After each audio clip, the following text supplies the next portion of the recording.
Hello guys and welcome to my channel. If this is your first time visiting, if you see things that you like that's going to help you out in the future, be sure to leave a like for the video. Consider a subscription, check out my other videos, I would appreciate it.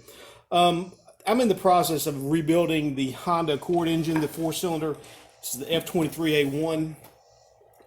I have a series up on YouTube covering the rebuild of this. I'm going to do this video is a standalone video for the rest of the F23 rebuild.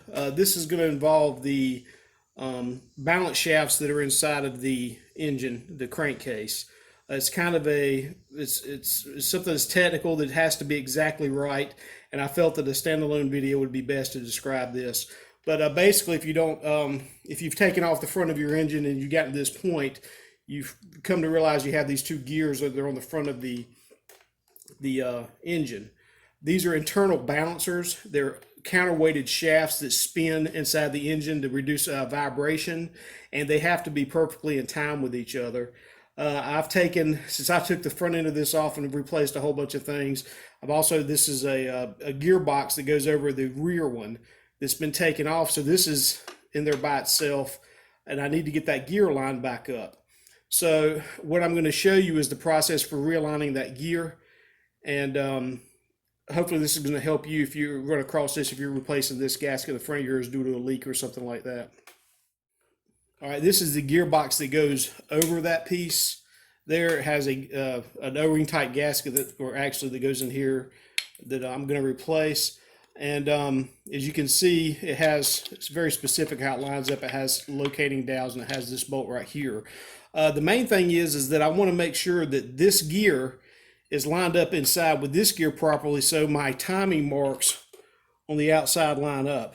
Here is a timing mark, and I want that to be there. So in order for that to happen, that means that this has to be in the right position when I go to install this, so that way after the installation of this, I know where the correct timing mark is, and I'm going to show you how to make sure that this is where it's supposed to be lined up with that. Okay, on the outside of the block, it has a place that you can get to that counterbalance shaft from right here with this bolt. You can see how it lines up with this one here, so you'll know that you're on the right one. This is the vent plate here. Okay, I've already loosened this, so I'm just going to take it out with my fingers. Okay, and when I have roosters, I apologize. So the thing is that now that I have that out, I can insert a screwdriver or something down in there like that. The gear, if you spin this, you can feel the weight get to a certain point where it wants to fall back like that. And I've already marked this so I know where I'm at. So that kind of gets you in the neighborhood of where you need to be.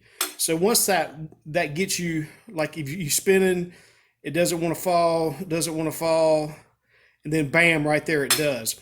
At that point, what I'm doing is I'm taking a long screwdriver, putting it in there, and that locks, as you can see, that balance shaft where it's supposed to be. Once the balance shaft is locked where it's supposed to be, roll this out here. Now what I'm going to do is I'm going to line that timing mark with that part of right there where you can see these guides here. Once I have that aligned, I'm going to put this all back together. I don't have my gasket because I'm just showing you how I'm going to do this. And then I'm going to give this a little wiggle. And right there. Okay, so now that timing mark is where it needs to be in conjunction with the balance shaft inside of the engine. So if I take this out, I can now rotate this, and I'm going to get back to, again, the timing mark is here. I'll tell you what.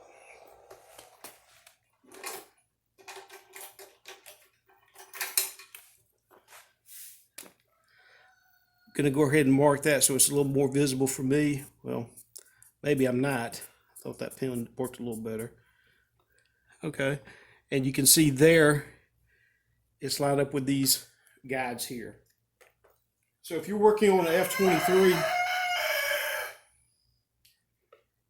I hope that's going to help you in the future with making sure you have that lined up right. When I get back to the main video, I'm going to show how the whole thing's going to line up. But basically, how it works is that's going to be there. You have on this one here is got, somebody's painted this one already, but it's got a divot here and it's got a timing mark here. So that timing mark has to be at the 9 o'clock position. That has to be straight up and down. That's where that is. So when you're setting the timing for everything, the piston's at top dead center. You have the cam gear up at the top here that'll be set for top dead center. And then you put all your belts on like that. And that way you know that you have the entire engine properly timed. Yeah, shut up, Rooster. Okay, guys, that's going to do it for this quick video. I hope this has helped you in your endeavors rebuilding this type of engine, or even if you're just changing the timing belts on the front. This is going to help you avoid a problem of make sure everything's timed. If these two aren't timed right, they're going to work against each other, and you're going to have all kinds of crazy vibration. It's going to do it the exact opposite of what Honda designed that to do. So again, thanks for watching. Consider a subscription, like and subscribe, and I'll check out you guys in my next video. Thanks for watching.